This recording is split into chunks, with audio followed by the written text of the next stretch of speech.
শুভ সকাল আমার প্রিয় বন্ধুরা, সবাই কেমন আছো? আশা করছি তোমরা যে যেখান থেকে আমার এই ব্লগটা দেখছো তোমরা সবাই অনেক ভালো আছো আর সুস্থ আছো। তোমাদের আশীর্বাদ ও ভালোবাসায়, আমার মহাদেবের আশীর্বাদে আমরাও বেশ ভালো আছি। আমি টুম্পা চলে এসেছি তোমাদের জন্য আবারও একটা নতুন ভিডিও নিয়ে। তো আমার ব্যস্ততম সকালে আর একটা নতুন ভিডিওতে তোমাদের সবাইকে অনেক অনেক শুভেচ্ছা ও ভালোবাসা।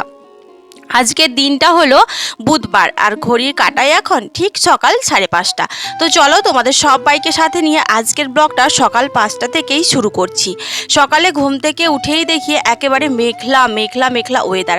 আসলে রাতের দিকে, মানে ওই রাত বলবো না, ভোরের দিকে, ওই ভোর 5টা নাগাদ একটু বৃষ্টি হচ্ছিল। তার উপরে আজ হচ্ছে মহালয়া, তো শুভ মহালয়ার অনেক অনেক শুভেচ্ছা ও ভালোবাসা। আজকের এই পবিত্র দিনে দেশ দেশান্তর থেকে মানুষজন কিন্তু গঙ্গায় স্নান করতে যায় তাদের পাপগুলোকে ক্ষয় করার জন্য, আবার কেউ বা যায় কারোর আত্মার শান্তি কামনার জন্য। তো সেই হলো ব্যাপার। আর আমাদের বাড়ি আমাদের পুণ্যস্থানের কাছাকাছি হয়েও আমরা যেতে পারি না। কারণ কি বলতো, সব জিনিসটা না সবার জন্য হয় না, আর সব জিনিসটা সবার ভাগ্যেও থাকে না। এই যে দেখো, আমাদের দেশে কত মানুষ দেশ দেশান্তর থেকে, মানে কি বলবো, নিজেদের জীবনকে একেবারে বিপদে ফেলে কিন্তু দৌড়ে আসছে স্নান করতে, পুজো দিতে, নিজেদের পাপগুলোকে ক্ষয় করতে। আর আমরা দেখো আমাদের কাছাকাছি তীর্থস্থান হয়েও বাড়িতে দেখো কেমন থালা বাসন মেজে বেড়াচ্ছি। এটাই হচ্ছে ব্যাপার। ইচ্ছে থাকলে তবেই না উপায় হয়, তাই না বন্ধুরা? এদিকে দেখো টিপ টিপ করে এখনও বৃষ্টি পড়ছে। তো চলো আজকের ব্লগটা একটু স্কিপ না করে প্রথম থেকে শেষ পর্যন্ত দেখতে থাকো। আই হোপ আজকের ভিডিওটা তোমাদের একটু হলেও ভালো লাগবে। সকালে দেখো হাসিবাসি কাজ তো শুরু করেই দিয়েছি, তার উপরে আজকের মহালয়া। আর মহালয়ার দিন থেকেই কিন্তু বৃষ্টি হবে, এটা আমরা খবরে দেখেই আসছি। আর সত্যি সত্যি দেখো ভোর রাত থেকেই কিন্তু বৃষ্টি হচ্ছে।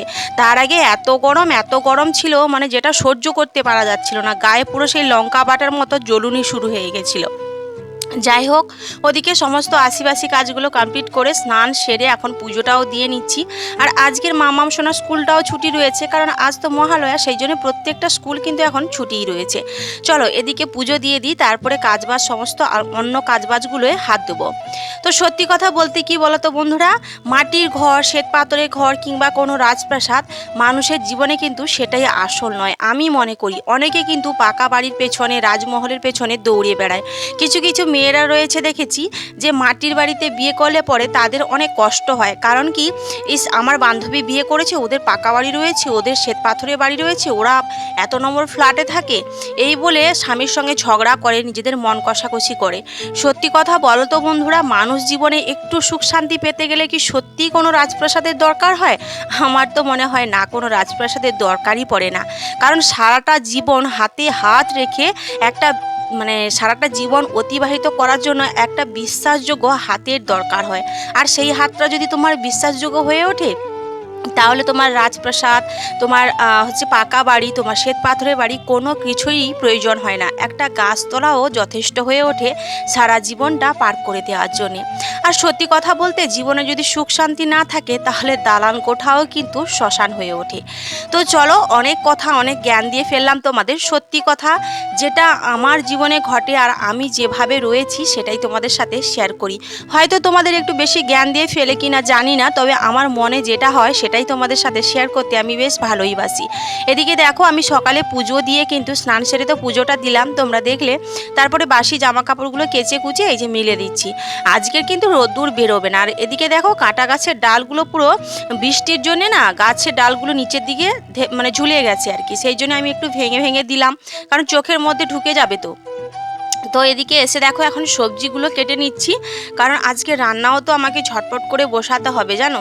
গতকাল থেকে মানে কি বলবো, যা খাওয়ার মানে ভাবভঙ্গি শুরু হয়েছে সেটা আর বলার নয়। আর গতকালকে তো তোমাদের সাথে ভিডিও আমি শেয়ারও করতে পারিনি, কারণ আমার শরীরটা না ভীষণ খারাপ ছিল। এই যে রোজ দিন ভিডিও শ্যুট করা, তারপরে এডিট করা, তারপরে মেয়েকে স্কুলে নিয়ে যাওয়া, মানে সংসারের সমস্ত দায়িত্ব তোমরা তো দেখতেই পাও, আর বলবো না তোমাদের, কারণ তোমাদেরও বোরিং লাগবে। তো সেই জন্য না আমিও মাঝে মাঝে এত দায়িত্ব পালন করতে গিয়ে নিজেই অসুস্থ হয়ে পড়ি। মানে ওই যে ইচ্ছে করে না যে আজকের ভিডিওটা করি, বা মানসিকতা ভালো লাগে না, মাঝে মাঝে কান্নাও করে ফেলি। তোমাদের দাদাভাইকেও বলি, তোমাদের দাদাভাইও বলে যে কান্না করো না, আমি তো আর যাবো, মাত্র কয়েকটা মাস বাকি রয়েছে, একটু একটু কষ্ট করে কাজগুলো করো। কি আর করব বলো, কান্না করলেও তো কিচ্ছু হবে না, কারণ আমার হয়ে কাজগুলো করার কেউ নেই আমার এই বাড়িতে। তো যাই হোক, এদিকে দেখো সবজিগুলো এখন কেটে নিচ্ছি, আর মামাম সোনা তো অনেকক্ষণ আগে ঘুম থেকে উঠেছে, ঘুম থেকে উঠে একটু পড়ছিল, পড়ার পরে ওই বাড়িতে গেছিলো ওর ঠামির কাছে। তো এখন চলে এসছে, এসেই কিন্তু ও স্নান করে নিয়েছে, স্নান করে ও এখন খেলা করছে। এখন বাজে ওই সকাল 11টা মতো, আর আমি দেখো এদিকে ভাতও বসিয়ে দিয়েছি ওভেনে। মানে কিছু রান্নাবান্না করতেও ইচ্ছে করছে না, ভালোই লাগছে না জানো তো। তো এদিকে দেখো আমি একটু ভেন্ডি ভেজে নেব, আর আজকে করেছি তোমার ভেন্ডি আলু দিয়ে। আর গতকালকে মাছ এনেছিলাম জানো তো, সেই মাছগুলো দিয়ে টক করেছি, তোমাদের সাথে আর শেয়ার করিনি। তো যাই হোক চলো, এদিকে আমি ভেন্ডিটার ভাতটা করে নিই, তারপরেই কিন্তু খাওয়া দাওয়া করবো, খাওয়া দাওয়ার পরে একটু রেস্ট নেব। তো ওই যে হয় না বন্ধুরা, কি বলো তো, এই যে আমার মাটির বাড়ি, সত্যি বলতে কি আমার কি রাজপ্রাসাদ নেই বলে কি আমি সুখে নেই, তোমরাই বলো। আমি বলি না তোমাদের সব সময়, কখনো নিজেদের স্বামীর সাথে এই যে পাকা বাড়ি নিয়ে বা শ্বেত পাথরের বাড়ি নিয়ে, বা ওর রাজমহল রয়েছে, ও দোতলা বাড়ি করেছে, এগুলো নিয়ে কখনো ঝামেলা করতে যেও না।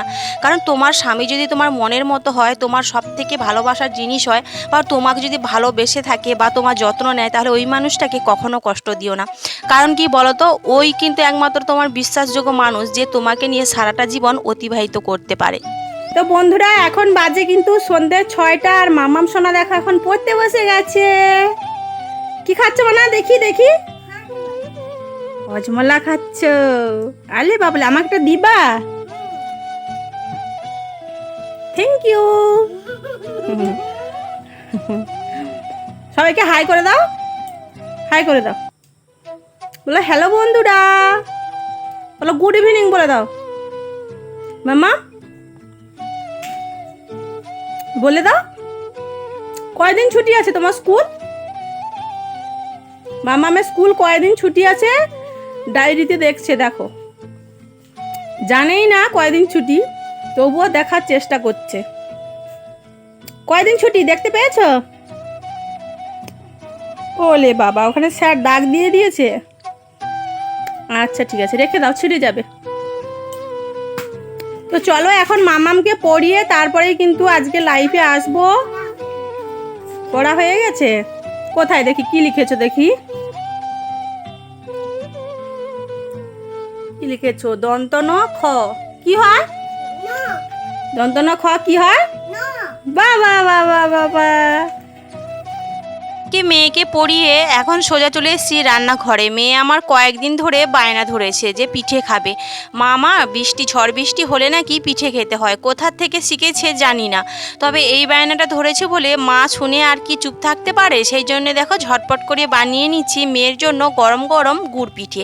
যদিও আমি গুড় দিইনি, তবে চিনি আর সাথে দিয়েছি সুজি আর ময়দা, তো একসাথে মিক্সড করে দেখো এই যে তেলের মধ্যে ভেজে নিচ্ছি। তবে মামাম এটা ভাজা দেখে বা এটা খেয়ে ভীষণ কিন্তু মজা পেয়েছে। ও বেশ কয়েকদিন ধরে বলছে জানো, ঝড় বৃষ্টি হলে নাকি পিঠে খেতে হয়। যাই হোক চলো, আজকে ব্লগটা তোমাদের কেমন লাগলো কমেন্ট বক্সে জানাতে কিন্তু একেবারেই ভুলো না। আর এদিকে দেখো আগের থেকে বেশ কয়েকটা ভেজে নিয়েছি। চলো এখানেই শেষ করছি, টাটা।